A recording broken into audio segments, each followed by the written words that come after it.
Mes chers compatriotes mahorais, vous savez l'affection que je vous porte à vous, Français, loin de tout, totalement abandonnés et qui vous sentez méprisés par le pouvoir en place.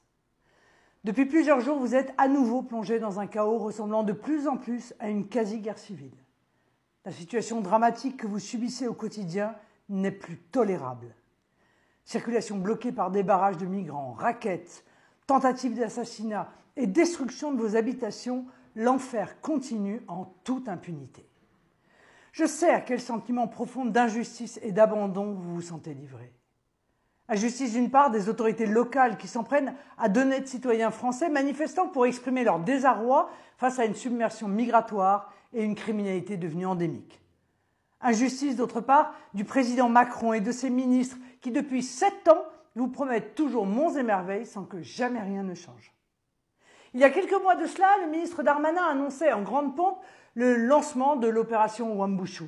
Cette opération devait mettre un terme à l'immigration anarchique, à la criminalité et à la prolifération des bidonvilles de migrants. Malheureusement, et comme nous l'avions annoncé, cette opération mal préparée juridiquement et diplomatiquement a été un immense fiasco. Le gouvernement se sera servi de votre désarroi pour mener une campagne de communication.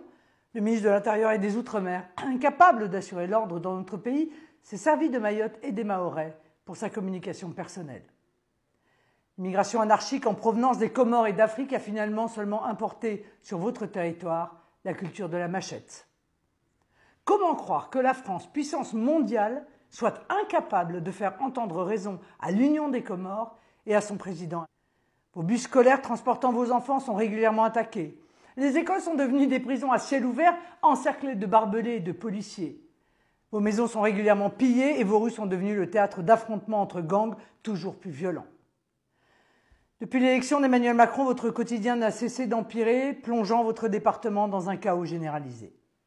Ils n'ont honte de rien, ils sont prêts à tout pour vous faire croire que tout va changer, que votre situation les intéresse, mais ne font rien pour que la paix soit retrouvée dans votre département.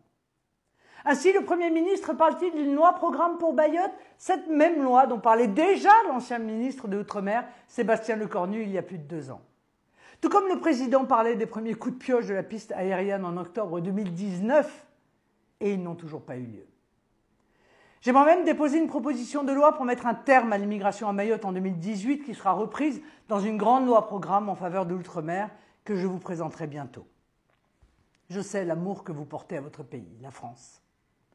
Je sais votre attachement viscéral à notre patrie, vous qui par 3 fois avez fait le choix de la France. Votre résilience, votre combativité et votre amour pour notre pays poussent à l'admiration et nous obligent. Vous savez que vous pourrez toujours compter sur moi, je ne vous abandonnerai pas. Chers amis, ce que vous vivez me touche profondément. Ne baissez jamais les bras, gardez la tête haute, car ce que vous vivez n'est pas une fatalité, c'est la conséquence de mauvais choix politiques. Le Rassemblement national, ses élus et ses militants se tiendront toujours à vos côtés.